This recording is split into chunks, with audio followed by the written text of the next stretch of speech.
Before you press play on this story, before you settle in, I need you to hear something first. There is a woman out there right now, packing a bag at 2 in the morning, convinced in the marrow of her bones that she deserves every terrible thing that ever happened to her. She is not packing because she is finally brave. She is packing because she is finally broken enough to stop being afraid of the unknown. Her wrists carry old bruises she has learned to cover with long sleeves. Her daughters are asleep in the next room. And she has not cried properly in months, not because she is strong, but because somewhere around year 7 she ran completely out of tears and forgot that crying was even something she used to do. She made one mistake. One terrible, selfish, entirely human mistake. And she spent 10 years paying for it. In silence. With her body. With her freedom. With the soft parts of herself she will spend the rest of her life trying to find again. This is Tsunami's story. And the most terrifying part? She would do it again. Not the mistake. But the leaving. Even knowing it would cost her everything. Because some prices, you don't know you're paying until you are already completely bankrupt. Stay with me. This one matters. The night Tsunami finally decided to leave, she did not scream. She did not throw anything. She did not call her mother in Lagos, or her cousin Remy in Busan, or any of the friends who had warned her years before that exactly this would happen.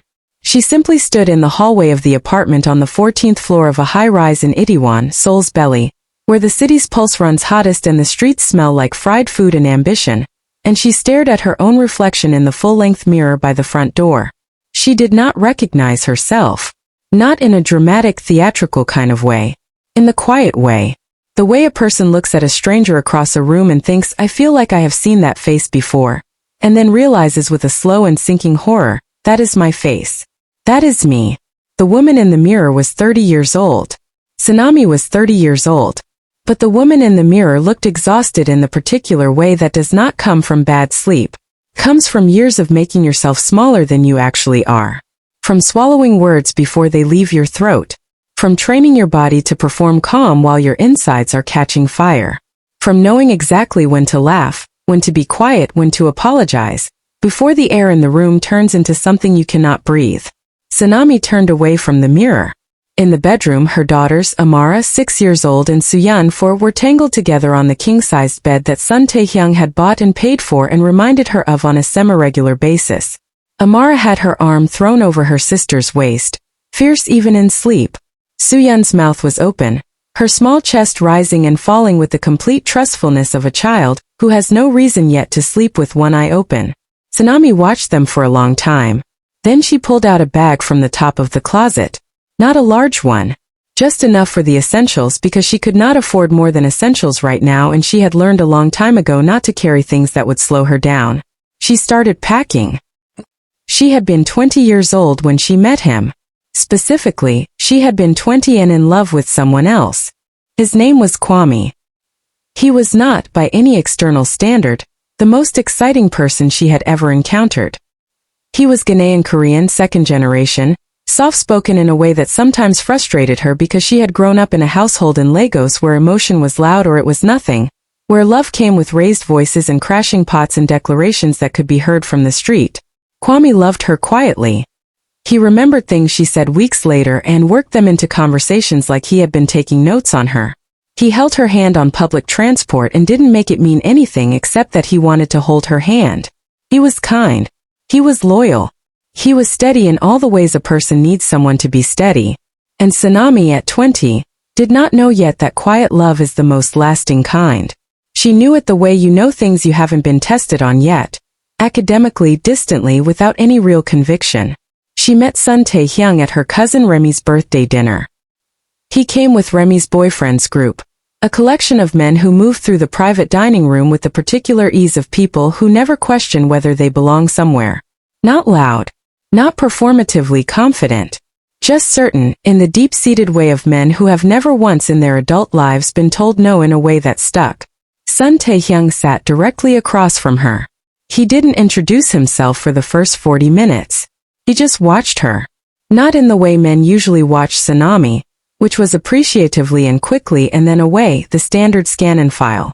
He watched her the way someone watches a performance they already know is going to be extraordinary. Patient. Attentive.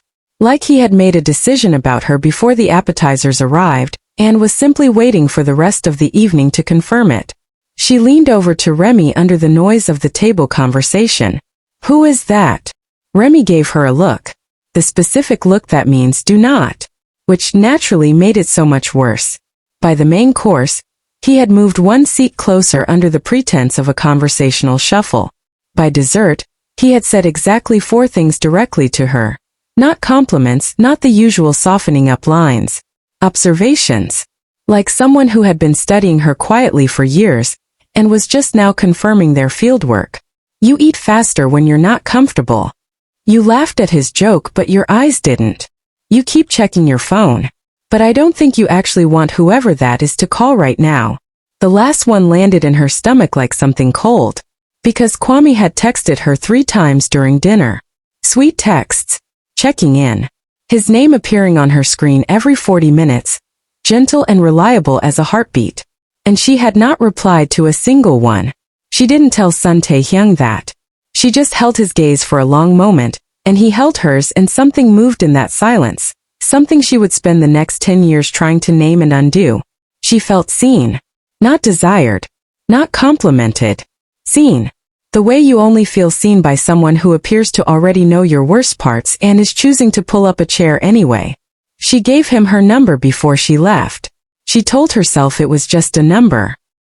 She didn't break up with Kwame. That is the part that still makes her chest tight when she sits with it now.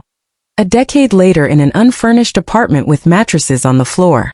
The part she has no comfortable story for. She told herself she was just getting to know Sun Tae-hyung. That she was figuring out what she felt. That she deserved to understand her own heart before making any permanent decisions. That she was being responsible, actually, more responsible than making an impulsive choice either way. She told herself a lot of carefully constructed things that 20-year-old women tell themselves when they are doing something they already know. In the part of the gut that does not negotiate with the brain is wrong. She texted Kwame in the mornings. The long, comfortable messages that had developed their own rhythm over 2 years together. Updates, inside jokes, the small mundane sharings that are actually the architecture of intimacy. She met Sun Tae-hyung in the evenings. Different restaurant every time, always somewhere dim, always somewhere that felt like a secret being kept from the whole city. He took her to places that felt like other worlds entirely. Bars hidden behind bookshelf doors where the light was amber, and the music was low.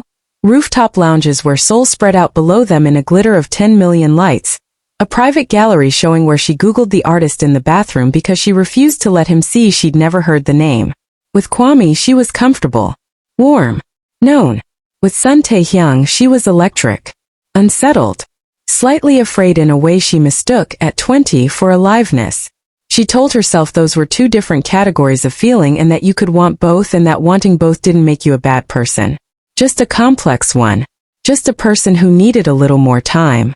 But the body keeps score even when the mind is too busy writing its own defense. Every time her phone lit up with Kwame's name while she was across a table from Sun Tae-hyung. Every time she watched his calls and didn't pick up. Something quiet and important inside her was corroding. Going soft at the edges where it used to be solid. She wasn't paying attention to it yet. She would pay attention to it for the next 10 years. Sun Tae-hyung found out. Or rather, he had always known. She understood that later.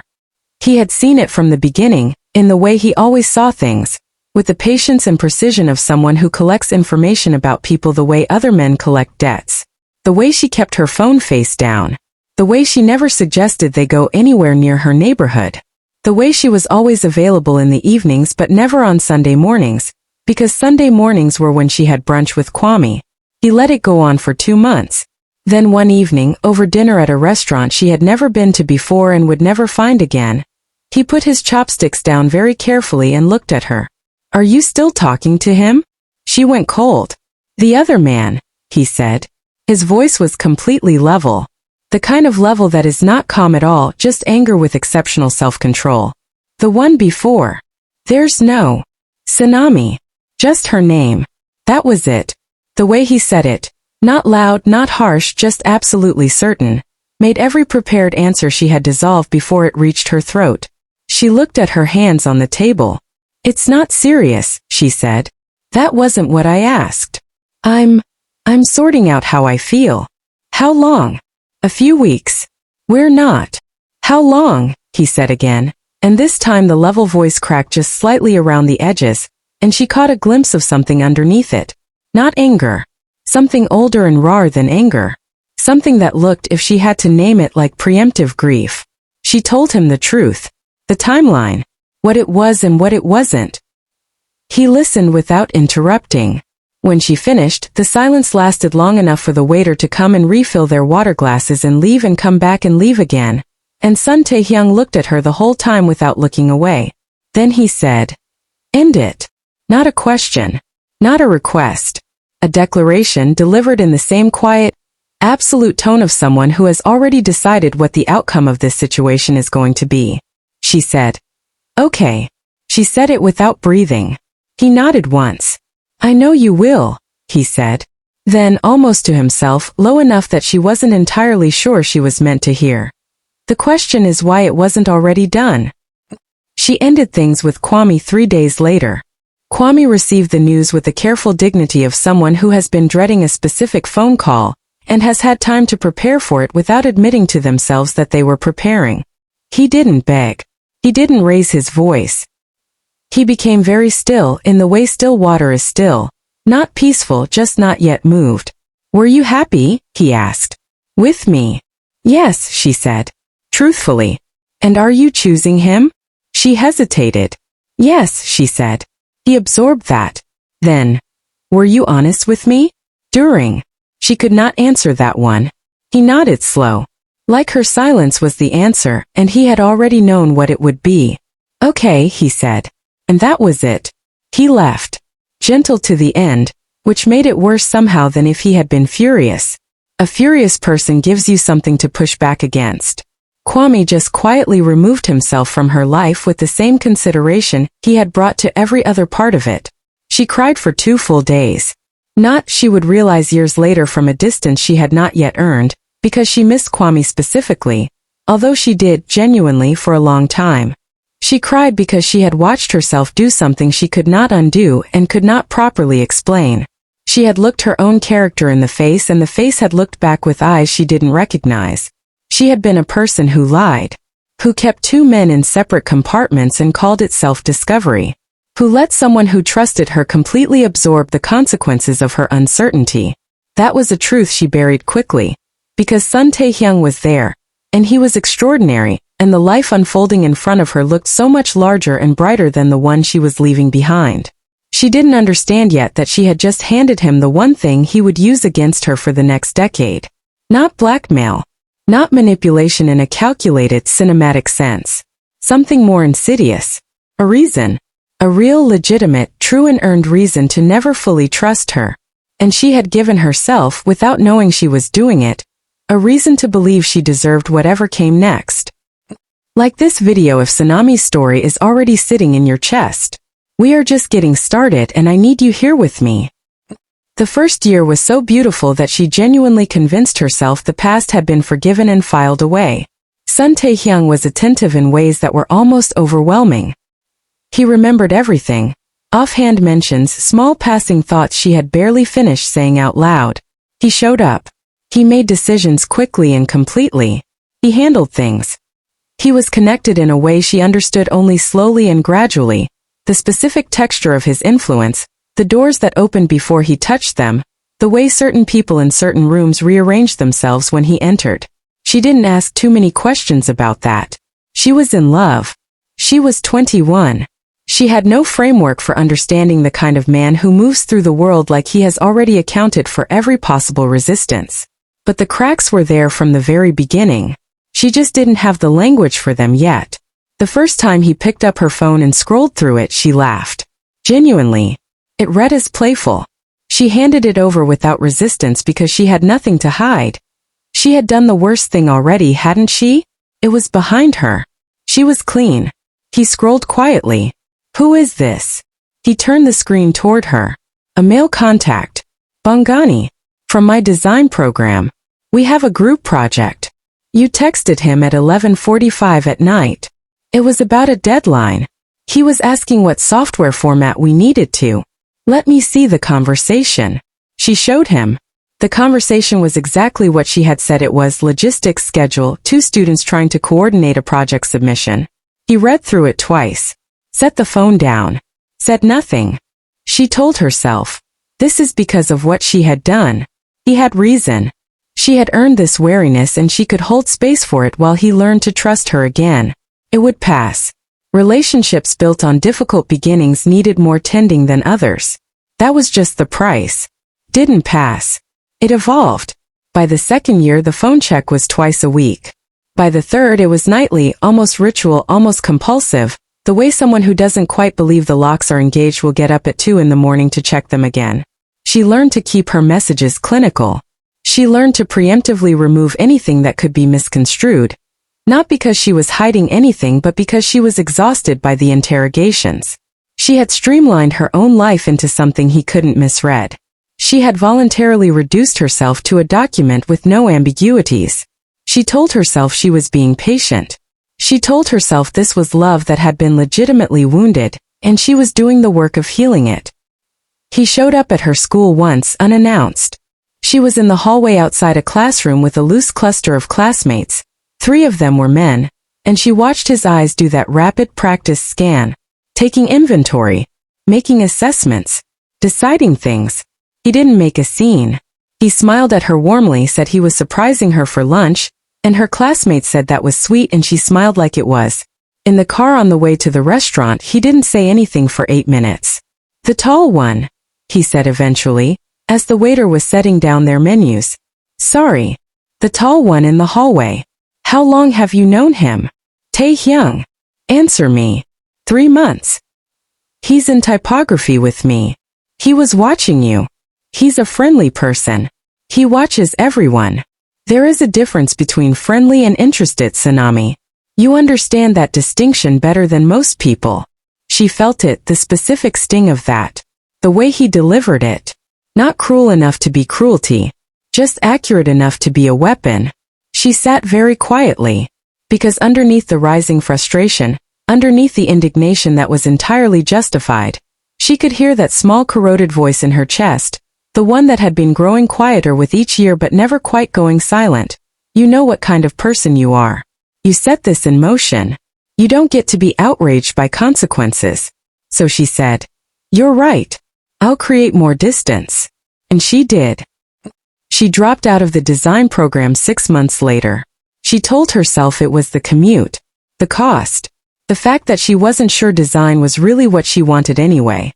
She had a whole collection of reasons that all fit together neatly and sounded, when she recited them, like an autonomous decision made by a woman in full possession of her own choices.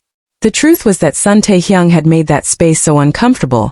The questions, the drop-bys, the late-night inventories of who she'd spoken to and what they'd talked about and why she needed to talk to any of them at all, that the energy it cost her to stay enrolled outweighed any benefit she could imagine getting from the degree. She gave up the program. She gave up Remy more slowly. Remy had never approved of Sun Tae-hyung.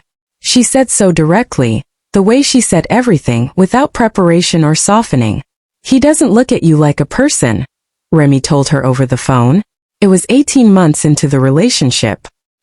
He looks at you like property that might get stolen. That's not love, Tsunami. That's possession. You don't know him. You introduced me to him. I know exactly who he is. You met him once at your own birthday dinner. And in that one dinner I watched him check where your eyes went every time another man spoke in a 6-foot radius. That's not insecurity. That's surveillance. You're being dramatic. Am I? Not a question. He had reasons to be cautious at the beginning. I gave him those reasons. Tsunami. Remy's voice went soft in a way that was somehow worse than the directness. You made a mistake. One mistake. That doesn't give someone permission to monitor you for the rest of your life. They fought. Tsunami said things that were sharper than they needed to be. Remy went quiet in the particular way that meant she was choosing to step back. Not giving up, but stepping back because she respected Tsunami enough not to push past a locked door. Sun Tae-hyung, when she told him about the conversation later, nodded slowly. Remy has always been jealous of you, he said. She wants to see you struggling because it makes her feel better about her own choices. Tsunami knew that wasn't true. She knew Remy. She had grown up alongside Remy. Jealousy was not a thing Remy carried. But she was so exhausted from defending everyone to everyone else that she let the idea sit down in her mind, and it sat there long enough to start looking like furniture, and then one day she stopped noticing it was there at all. By year 3, Remy was a birthday message and a prayer. Comment below. I see you, Tsunami. Just those words. If you feel this story in your body, let me know you're here. The children came. Amara first, born in the wet heat of August when Tsunami was 24. Sun Taehyung wept when she was placed in his arms.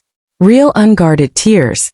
The kind that startled Tsunami because in 4 years she had not once seen him undone. He held his daughter with his big hands like she was a thing made of glass and wonder, and for several weeks afterward, the surveillance softened. He was more present, warmer, less watchful. She thought, this is the change. This is what turns it. She was wrong. But hope is such a seductive and persistent thing, and she had so little else left to hold on to. Soohyun came when Amara was 18 months old. Another surprise, another shift. Another adjustment to a life that had been slowly reshaping itself around the contours of Sun Taehyung's preferences for so long that Tsunami had started to forget what her original shape had been. By then they were married. A quiet ceremony she barely remembers clearly. Not because it wasn't beautiful, the venue was beautiful, the flowers were the right flowers, but because she had spent the morning of her wedding crying in the bathroom of the bridal suite for reasons she was not prepared to examine. She told herself it was nerves. She told herself it was happiness. She pressed her face into a cold damp towel and told herself a lot of things and then walked down the aisle and smiled the whole time. 2 daughters. A 14th floor apartment in Itaewon. A husband whose name, when mentioned in the right rooms in Seoul, made people go very quiet very quickly in the way that isn't respect but is not quite fear either. Just the careful stillness of those who understand what proximity to certain men can cost. Her world had contracted to the size of those 14 floors. She went out alone rarely. Not because Sun Taehyung issued rules, he was never explicit like that, never gave her a list of things she was not allowed to do. He was more elegant. He planted seeds. Which friend? He would ask, and then there would be a carefully placed observation, something about the friend's instability or the neighborhood's reputation, or the sort of men who frequented that particular bar. And then the look. The specific climate of his attention when he had made a decision, and was simply waiting for her to make the same one. And she would hear herself say, actually, I'll just invite her here. And the invitation would happen once, and the friend would feel the climate, and the friend wouldn't come back. And Tsunami's world got smaller. One evening she suggested tentatively that she might want to work again. Even part-time. Even from home. Even just something that would return to her the feeling of being a person who existed outside of this apartment. These rooms, these children she loved desperately, and this man she no longer knew how to understand. He looked at her across the dinner table with the patient bewilderment of a man who genuinely doesn't comprehend the problem. Work for what? He asked. Not for money. I want to feel. I need something that's mine. You have things that are yours. The children are yours. This home. I want to feel useful. Creative. Like I'm building something. You are building something. You're building a family. I want more than that. He set his chopsticks down. Slowly. You always do this, he said. And his voice took on that particular quality. The weary patience of someone explaining the same thing for the 30th time to someone who keeps failing to understand. You have a beautiful life, Tsunami. Everything I worked for is in this apartment. Why is it never enough? Because I cannot remember who I was before it, she thought. Because I look in the mirror and I don't recognize the person looking back. Because the woman I was at 20, even with all her mistakes, even with everything she did wrong, she used to dance in the kitchen on Saturday mornings when nobody was watching. She hasn't danced in 4 years. She didn't say any of that.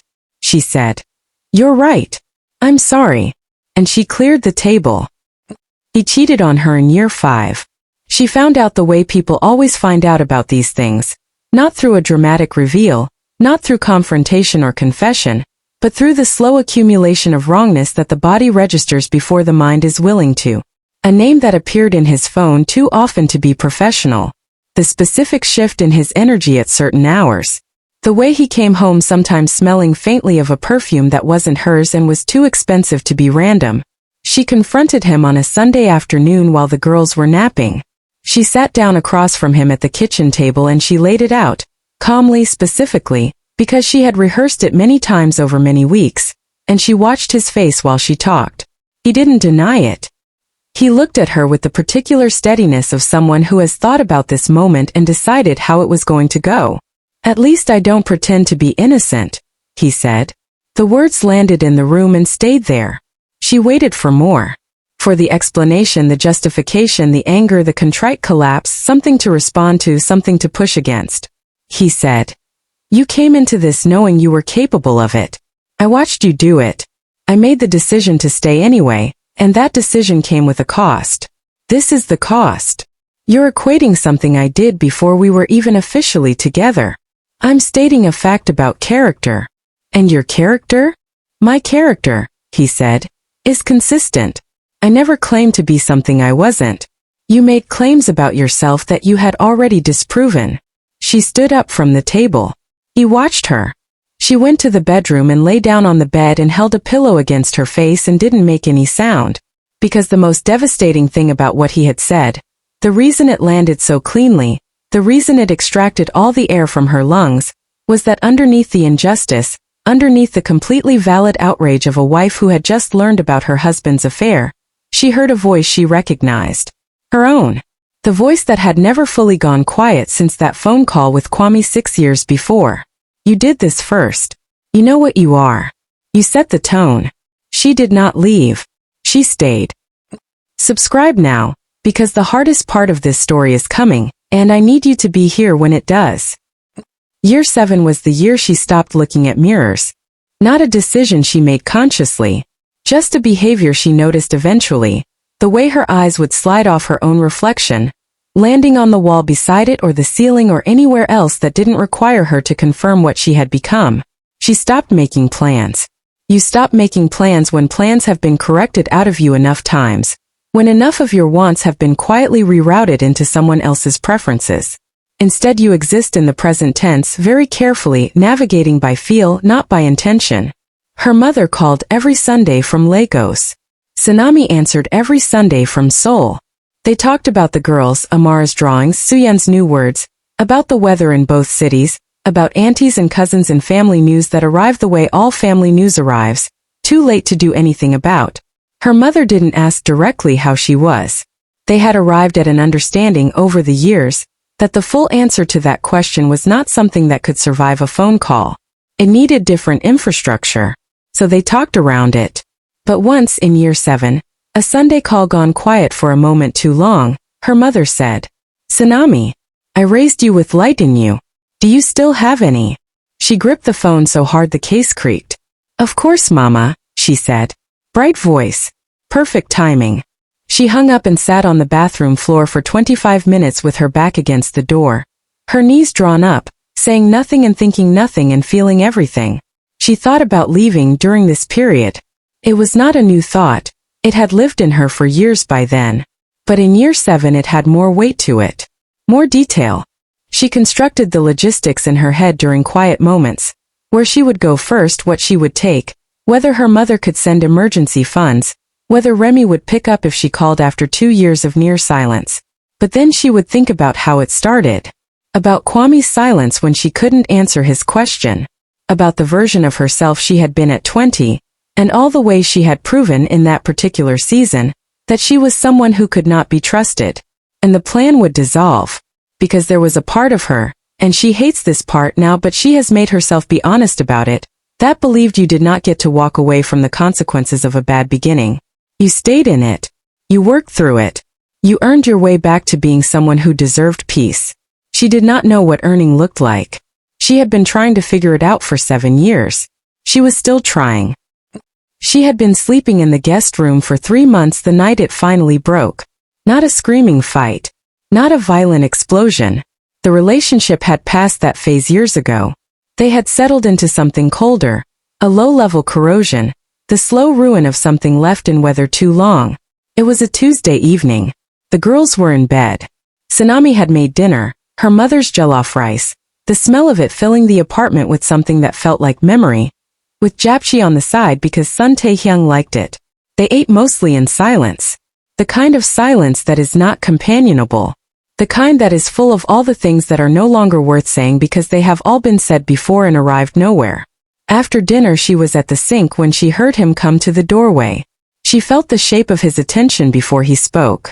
"I got a call today," he said. "From someone who knows Kwame. He's back in Seoul." She went still. Her hands kept moving in the water. "Did you know?" "No." "He was asking about you." She turned around. "I have not spoken to Kwame in 10 years. I have no contact with him. I don't even know what he looks like now. Whatever you're." "I know what you are," he said. The sentence was quiet, delivered with the same certainty he delivered everything.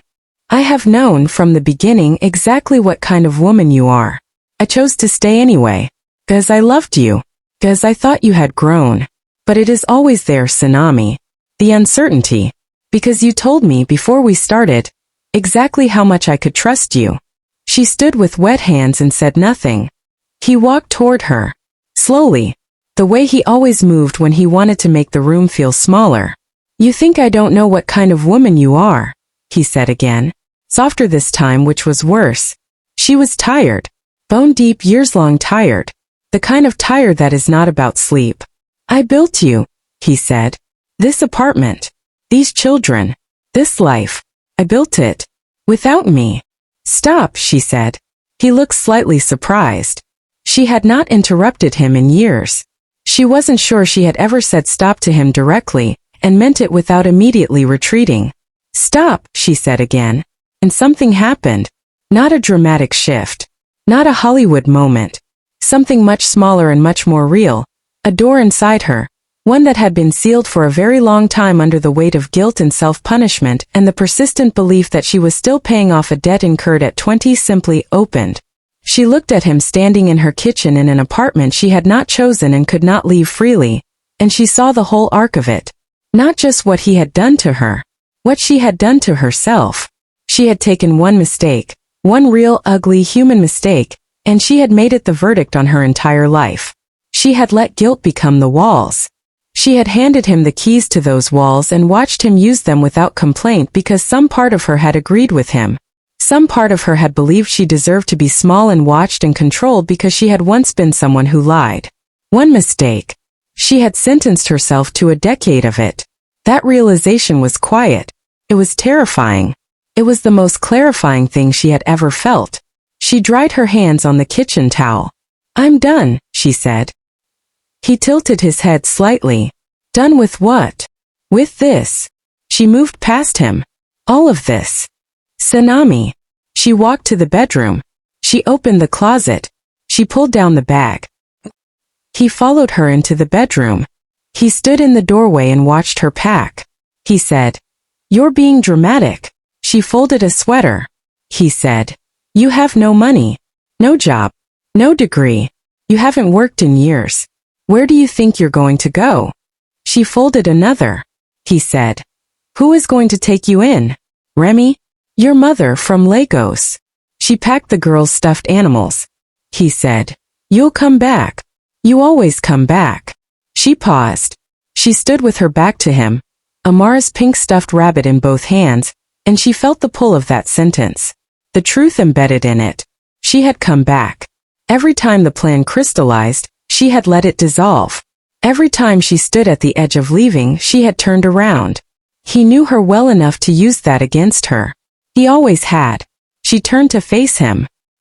He was standing in the doorway with the absolute confidence of a man who has never genuinely believed this moment would arrive. He looked certain. He looked like a man waiting to be confirmed. She said, "Maybe I deserved how this started." His face shifted, something complicated moving across it. "But I don't deserve how it ended." She turned back to the bag. She zipped it. She woke the girls gently, speaking soft and steady the way she had learned to speak when she needed them calm. Amara was confused, blinking against the light, asking where they were going. Tsunami said they were having a sleepover somewhere fun. Amara processed this and accepted it with the specific pragmatism of a 6-year-old who has learned to trust her mother's version of events.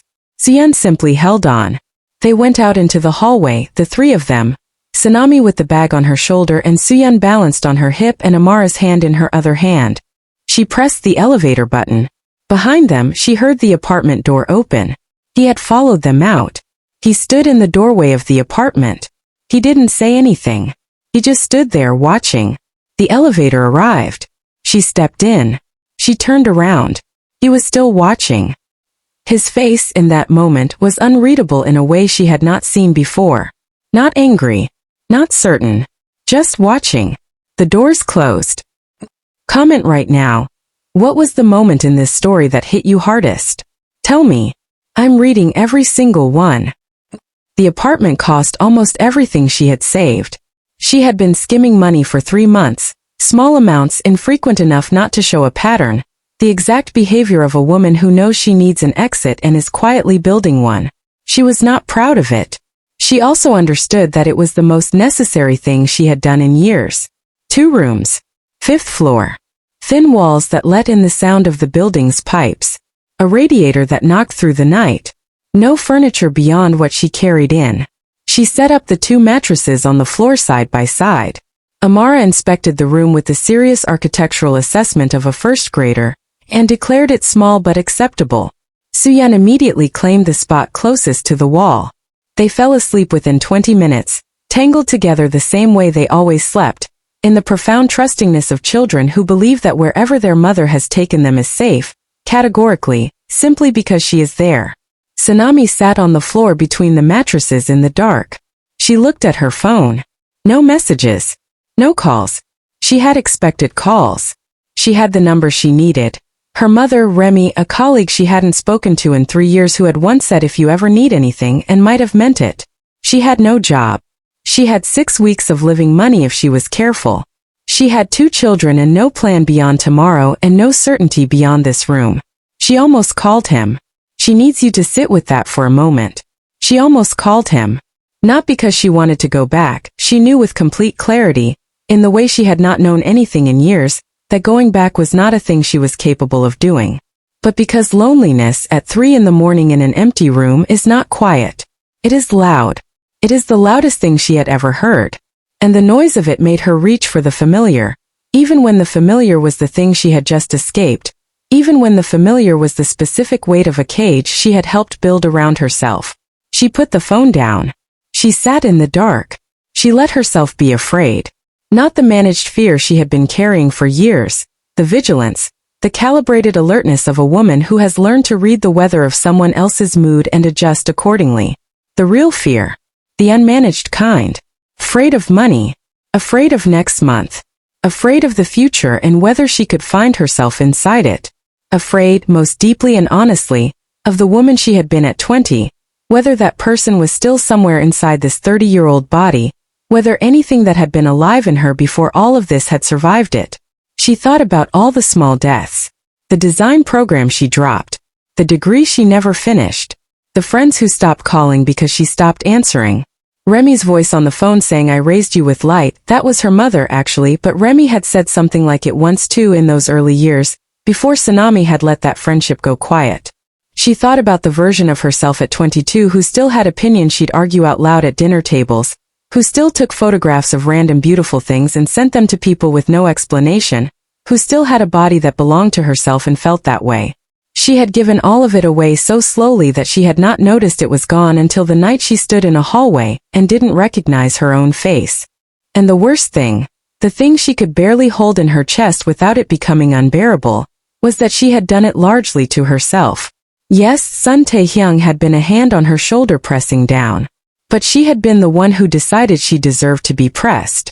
She had been the judge, the jury, and the longest-serving warden of her own sentence. He had used her guilt as a tool, yes. But she had handed him the tool and said, "Use this. I earned it." That was the hardest truth she had ever faced in a life that had not been short on hard truths. She was the one who had kept herself there.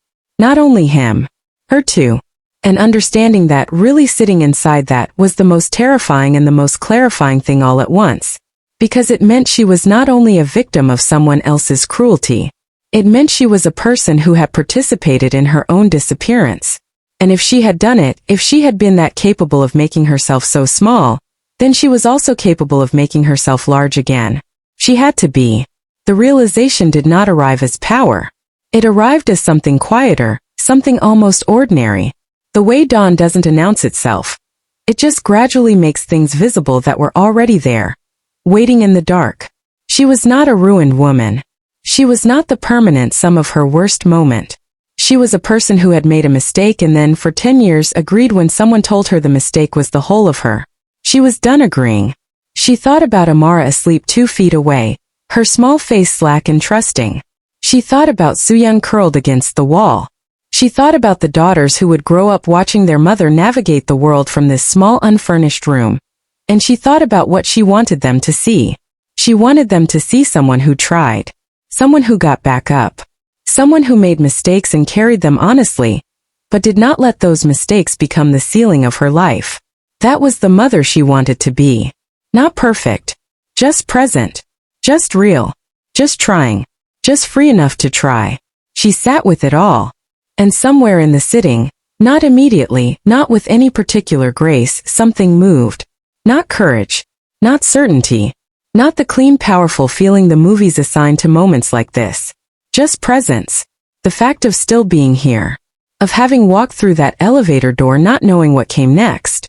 Of having done the thing she had been rehearsing and retreating from for years. She was here. She was afraid. She was out. She thought about the woman she had been at 20. Imperfect. Selfish. Capable of real harm who had in fact caused real harm. That was true. She did not plan to untrue it or excuse it. But she also thought. That woman danced in the kitchen on Saturday mornings. That woman had opinions about things she cared about and studied them late into the night. That woman had a laugh that came from somewhere real, not from a learned calculation of when it was safe to make sound. That woman was still in here somewhere. Buried. Quiet. But not gone. I don't know if I ruined my life at 20. I don't know if I can rebuild it at 30. I don't even know who I am without him. Without his expectations, his surveillance, his voice in my head telling me what I am and what I deserve. I know that I was wrong once. Really genuinely wrong. And I know that being wrong once does not make you wrong forever. I know that guilt can masquerade as conscience for so long that you forget they are not the same thing. I know that a person can hand someone their worst moment and call it honesty, and not understand until much later that it has become a leash. I know that I stayed too long. I know that I am afraid. I know that for the first time in 10 years I am choosing something. Not out of fear. Not out of guilt. Not to manage a climate or preempt an accusation or earn back some version of myself I was told I had forfeited. Just choosing. My own choice. My own direction. And maybe that is not enough. But maybe, just maybe, it is enough to begin. If you stayed until the end of this story, you already know it was never only about Tsunami. It was about every person who made one real mistake and then spent years in the prison of it. About the way guilt, legitimate earned guilt, can be borrowed by someone patient enough and sharp enough to turn it into a lock. About the difference between accountability and self-punishment. About the terrifying specific moment when you stop choosing out of fear. Tsunami was wrong at 20. Genuinely wrong. She will carry that. She is not here to be a hero of her own story. She is here to be honest. But she was not wrong to leave. And one mistake does not make a life sentence. If this story found something in you, if there is a version of Tsunami sitting somewhere inside you who has been quiet for too long, leave a comment. Just say you're here. You don't have to explain. I'll understand what you mean. Subscribe if you want more stories like this one. Real. Emotional. Afro-Korean. Honest about the parts of ourselves we usually keep in the dark. Drop a like if Tsunami's story matters to you. She deserved to be seen. And so do you.